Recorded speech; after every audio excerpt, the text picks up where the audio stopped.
all of us can change our attitude on an ongoing basis, but you have to provide that space where people feel, you're not simply making them feel bad for a behavior or the thinking they may have had for a long time. And fundamentally, I think that doing it in a way that's respectful can lead to enormous changes in our workplaces. Increasingly at the global level, the workplace is seen as a point of entry for helping both to prevent domestic violence, but also to give safety and security to women to stay in work.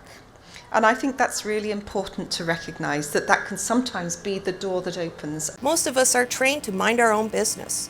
What goes on in a home is private. This is like centuries of training that we have to overcome. And so it takes courage to have a conversation with someone that says, I see what's happening to you, I'm concerned about you, what can I do? We know the solutions are not quick fixes. In fact, the solutions require a lot of work related to accountability, to healing, to providing support for victims, for perpetrators, for children living with violence. Physical, sexual, emotional, spiritual, or economic abuse, if someone controls your money, if someone controls whether or not you're able to access your faith community, if someone is forcing you into a faith community, if someone makes you doubt your own perception of reality, which is what we call gaslighting, any of those things, those are huge. Not only they're abusive in and of themselves, not okay, but they're also red flags. When you ask the question, who knows what, prior to the homicide, obviously family and friends are the top of the list. Police in over half the cases. I want to point out the figure for co-workers know about the potential risks in a third of the cases. So it's critical that the workplace, is a partner. We used to talk about the importance of friends, family, and neighbors, but you really have to always say friends, family, neighbors, and co-workers. I've interviewed quite a lot of women who've experienced domestic violence, and they've said it was actually the conversation that they had with their colleague or with their manager that enabled them to get out of their violent relationship and to build up the confidence to be able to do that. So if we train managers and we give managers the tools to enable them to have empathetic and understandable conversations with women, it's really important. If we think that it takes a survivor 5 to 7 attempts to disclose or to share their experience of domestic violence with anyone, right, let alone co-work with anyone. So if that first time that they try is not a positive experience, it will drastically reduce the likelihood that they would disclose again, right? If we think about why people aren't coming forward and informing their employer that there is a risk that domestic violence is going to make its way in the workplace, it's because of the stigmas. Workplaces offer a unique opportunity to create some critical distance for people, particularly if they're experiencing a lot of control, harassment, following, to be in a workplace environment where they may be able to do some planning, have access to online resources, tools, and support where someone isn't checking their browser history, or they don't have to be afraid that they have to close their screen maybe right away. Another piece of concrete steps is some form of accommodation, whether that's the change of work hours,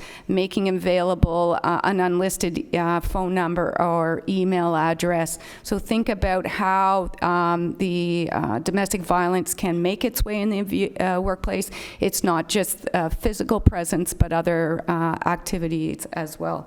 I think it's important to point out that any workplace program is really not ever intended to become a witch hunt for looking for all the bad guys and firing them. That is not the intent of new policies and practices.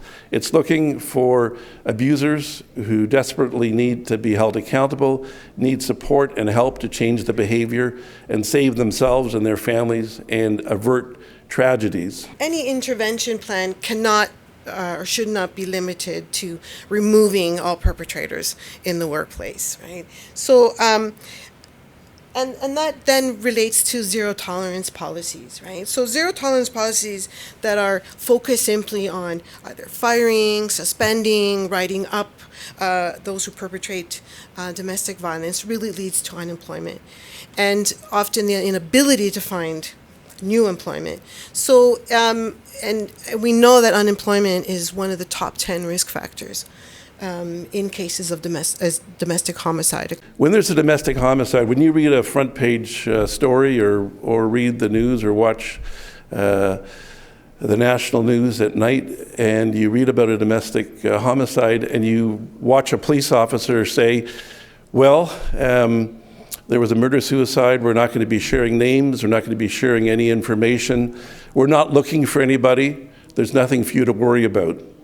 Well, I'm sorry, I'm still worried as an individual advocate. I'm worried for all the victims in that community, potential victims. I want to know who knew what, when, and how. What can we do to prevent a tragedy in similar circumstances in the future?